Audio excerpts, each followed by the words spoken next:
Welcome to the Explainer. So today we're taking what looks like an incredibly intimidating, dense 60-page block of legislative text and unpacking it into a seriously compelling story of accountability. If you've ever wondered what keeps our financial markets from turning into the absolute Wild West, well, you are in the exact right place. We're going to decode the Sarbanes Oxley Act of 2002, stripping away all that heavy legal jargon to reveal the powerful mechanisms designed to protect your money. Okay, let's dive into this with the very first sentence of the legislation. This is the foundational mission statement of the entire act: to protect investors by improving the accuracy and reliability of corporate disclosures. Notice the specific choice of words there. This isn't just bureaucratic fluff, guys. It's a direct response to a massive breach of public trust. The government realized that without accurate numbers, the whole financial system literally just collapses. When you look at the original historical document for Public Law 107-204, signed back in July of 2002, you're looking at this stark, formal text that fundamentally rewrote the rules of American business. It's a real game changer. Today, our goal is to translate these strict, formal statutes into the clear, everyday protections that actually impact your wallet, your retirement, and, honestly, your trust in the market. To make this incredibly dense law a bit easier to digest, we've organized our explainer into 5 neat pillars. We're covering protecting the everyday investor, policing the accountants, enforcing auditor independence, holding executives personally accountable, and protecting your pension funds. Let's get right into it. All right, part 1, protecting the everyday investor. Before we step into the corporate boardrooms or the accounting firms, we really need to talk about why this legislation fundamentally matters to you, to me, and to anyone who has ever put a single dollar into the stock market. The entire law is built on one single vital premise. When a company tells the world how much money it made, that number absolutely has to be reality, not a work of fiction. By guaranteeing that corporate disclosures are completely transparent, this act aims to ensure that everyday people are protected from corporate fraud. It kind of levels the playing field, ensuring that the everyday investor has access to the exact same reliable truth as the biggest Wall Street insider. Let's move to our second pillar, policing the accountants. Because if the goal is accurate numbers, you obviously need to make sure the people checking those numbers are doing their jobs properly. This brought about some massive structural changes. Enter Section 101 of the Act, which establishes the PCAOB, or the Public Company Accounting Oversight Board. Think of this new board as the auditors of the auditors. They're the new referees in town. See, before this act, the accounting industry largely just policed itself. Crazy, right? Well, Sarbanes Oxley ended that era by creating this powerful, independent, nonprofit corporation.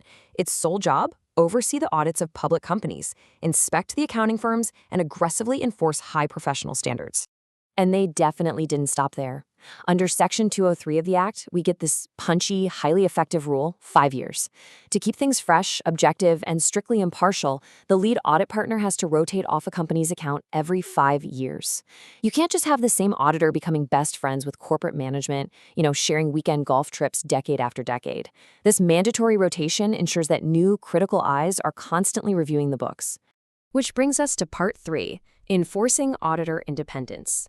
Because it turns out mandatory rotation just isn't enough if the accounting firm has a massive financial conflict of interest. The writers of the law realized that an accounting firm can no longer be allowed to essentially grade its own homework. Look at the stark contrast between what auditors are actually hired to do, which is strict auditing services, and the highly lucrative side hustles they used to sell to the exact same companies they were auditing. The Sarbanes Oxley Act looked at this dynamic and legally severed the two. If you're auditing a company, you are now strictly prohibited from acting as their consultant or their investment banker, period. Let's quickly walk through this Title II laundry list of thou shalt nots. Section 201 explicitly bans an auditor from providing bookkeeping, designing financial systems, offering appraisals or valuation services, outsourcing internal audits, acting as HR, or providing investment banking and legal services to their audit clients. The whole shebang. These severe boundaries guarantee that the auditor's only loyalty is to the accuracy of the math, not to keeping some lucrative consulting contract alive. Now for Part 4, holding executives personally accountable. The rules for accountants are definitely strict, but Title III moves the spotlight directly into the C-suite. The legislation puts corporate executives personally on the legal hook. The first step? Breaking that cozy relationship between the CEO and the auditor. Section 301 mandates a powerful new chain of command, the Audit Committee. This is a completely independent body of directors. Now the accounting firm doesn't report to the CEO, they report straight to this independent committee. It ensures that executives can no longer hide or manipulate unfavorable financial findings. Then comes the famous Section 302 process. Say goodbye to plausible deniability. First, internal controls. The company's own checks and balances for managing data must be rigorously evaluated. Second, the CEO and the CFO are legally required to personally review the quarterly and annual financial reports. And third, they have to physically sign the document, certifying under penalty of law that the report contains no untrue material statements. They are personally vouching for the financials, literally putting their names on the dotted line. So, the crucial point is this. What happens if those signed financials turn out to be completely false? Well, Section 304 introduces the clawback. If a company has to restate its financials because of misconduct, the CEO and CFO forfeit all their incentive-based bonuses, their equity compensation, and any profits they made from selling stock during that period. Basically, they cannot keep the massive wealth they gained by cooking the books. No way. And the monetary penalties for intentional wrongdoing? Absolutely staggering.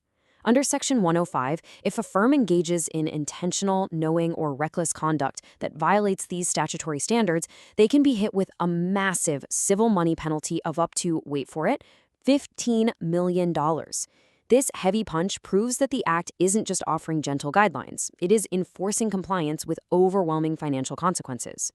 Finally, Part 5, protecting your pension funds. This is where high-level corporate accountability directly intersects with your personal retirement savings. To really grasp this, we need to define a crucial term from Section 306, the blackout period. This is a window of more than 3 consecutive business days where 50% or more of a company's employees are temporarily frozen out of their individual retirement accounts. So during this time, ordinary workers are entirely unable to move their money, sell their stock, or diversify their portfolios. They're just stuck. Now, what's really fascinating about this rule is how it enforces ultimate fairness. See, before this act, executives could sometimes quietly dump their shares, while regular employees were completely trapped in a blackout period as the stock price plummeted. Section 306 makes that illegal.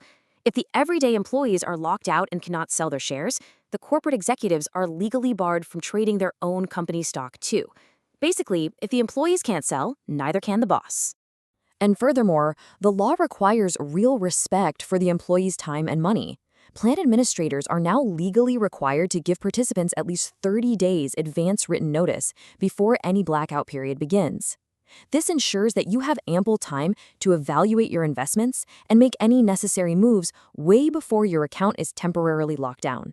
Which leaves us with a massive question to ponder. We've seen the independent oversight, the multi-million-dollar penalties, and the executives forced to finally put their own skin in the game. But have these strict boundaries permanently fixed corporate honesty, or is the balance between trust and regulation just an ongoing, never-ending cycle? As you watch the financial markets evolve today, keep these core pillars of the Sarbanes Oxley Act in mind. Thanks for joining me on this explainer, and remember to keep asking the tough questions about the numbers that run our world.